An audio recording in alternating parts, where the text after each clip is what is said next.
The podcast last week left me reflecting, as often I wonder, and you must too, why do we think old when we hear the word tradition? Why is it old?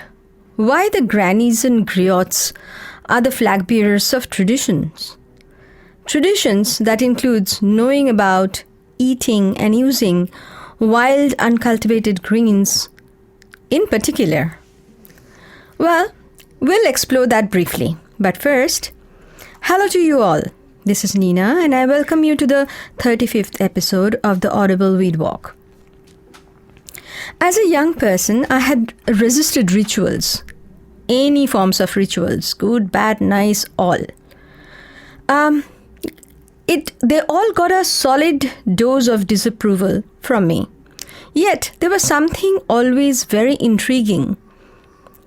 Similarly, even now, I am constantly amazed by the refined knowledge our ancestors gathered around, say food, nature-based medicines, etc.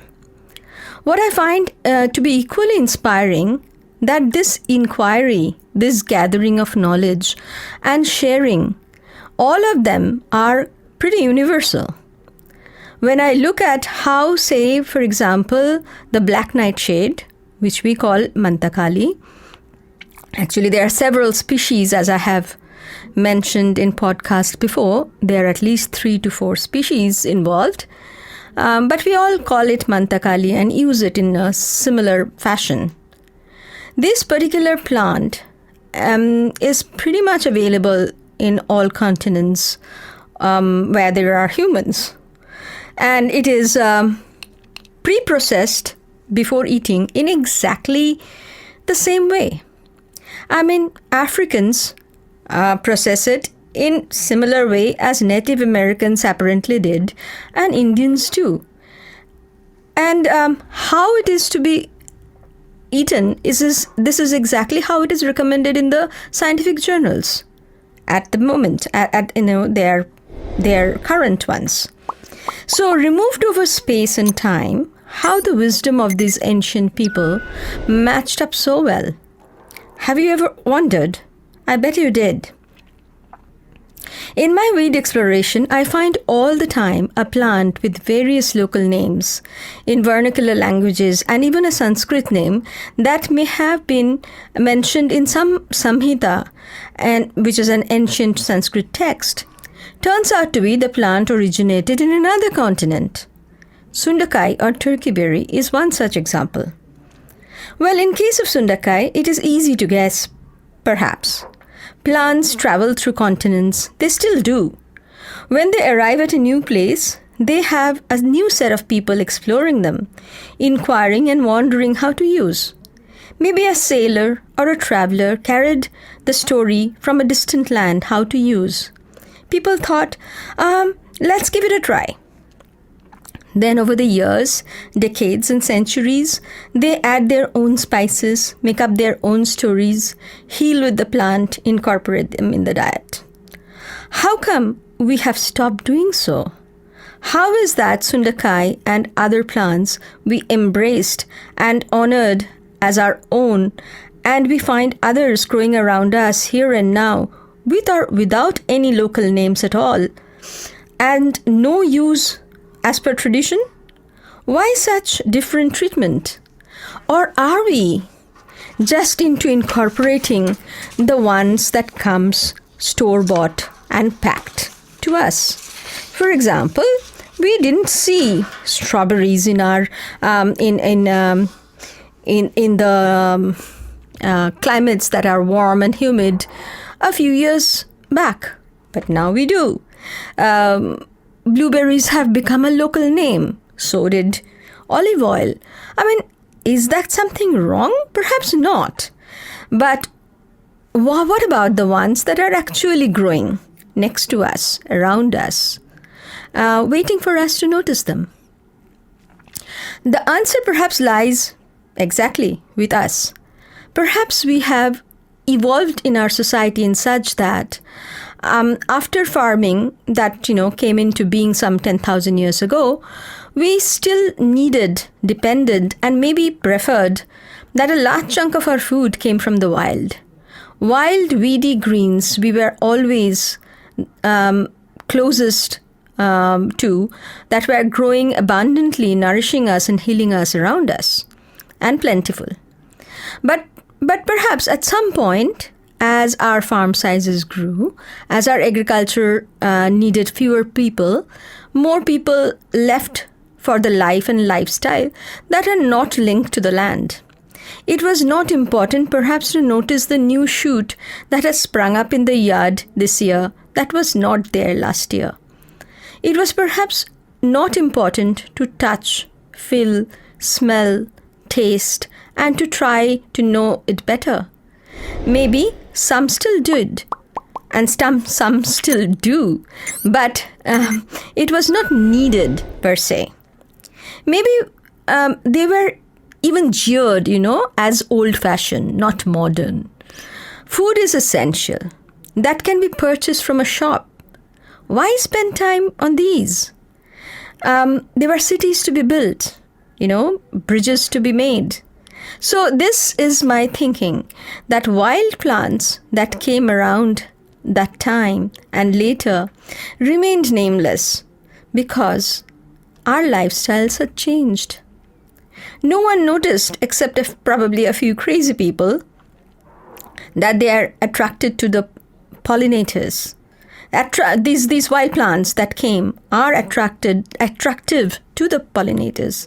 Bees in particular. No one explored if they could be medicine or food. Some did. Some of them loved them, and some continued to use them, but mainstream went ahead without them. This is when tradition got the synonymous to old in our thinking. Rituals became just practices without the rationale behind them.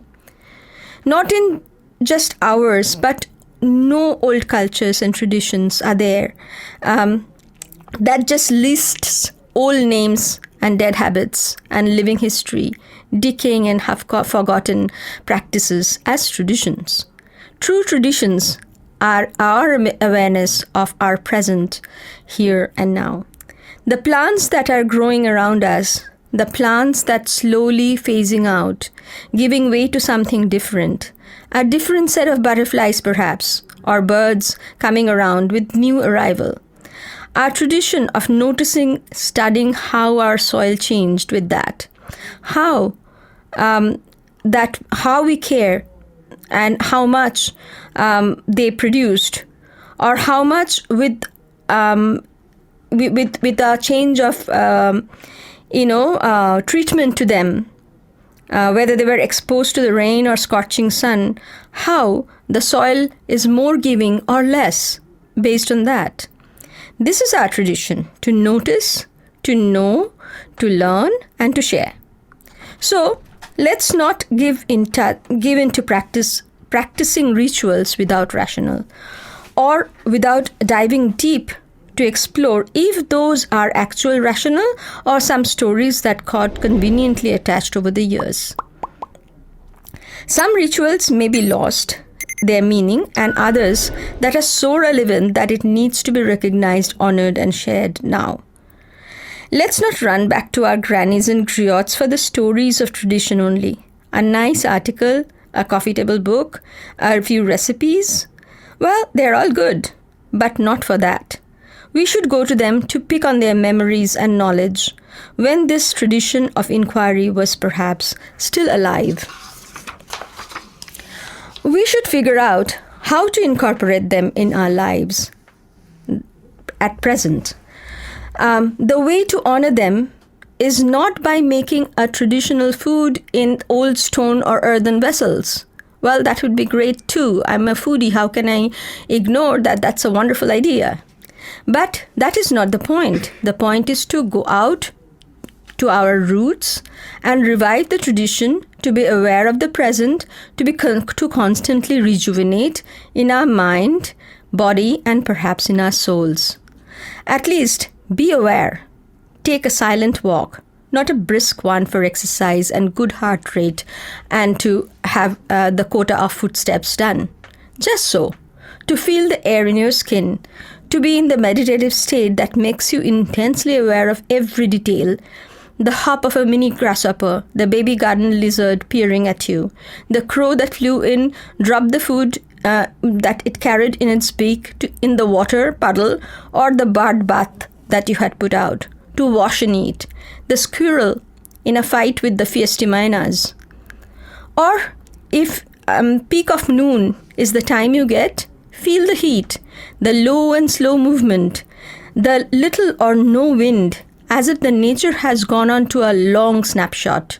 I do not know if that is a photographic term, but you understood, right? Nothing can connect one to the present more than nature itself, and therein the weedy wild greens has a supreme role to play. We will continue this with this next time. This is the story of Easter, Passover, and all that. We are in that very special time of the year. Equinox, full moon with the celebrating of the spring. Then now with the Jewish festival of the Passover that is continuing until 4th of April. Today is Good Friday. Sunday is Easter. Happy all that. We will explore some of the stories in our next podcast. But to leave you with a story of a food. In the Jewish Passover, some of the food that is eaten are even now is unleavened bread. Unleavened bread means the bread is like a cracker. It is made without yeast. It's called matzah, and it's a good carbohydrate source, providing fuel to the body. And then there should be bitter herbs. It actually, the story goes, the bitterness reminds them of the slavery that was in Egypt. The bitterness is brought by horseradish, chicory, and other radishes. But if you really look at the tradition from take a step back, you see that this is exactly what our tradition here tells us to do. Ayurvedic food in this season supposed to be not fermented, and therefore no use of yeast. It requires you to eat bitter. Here, there are bitter herbs. So, there are more similarities across the border than we think. Hold that thought. I'll see you next time. Stay well and stay safe.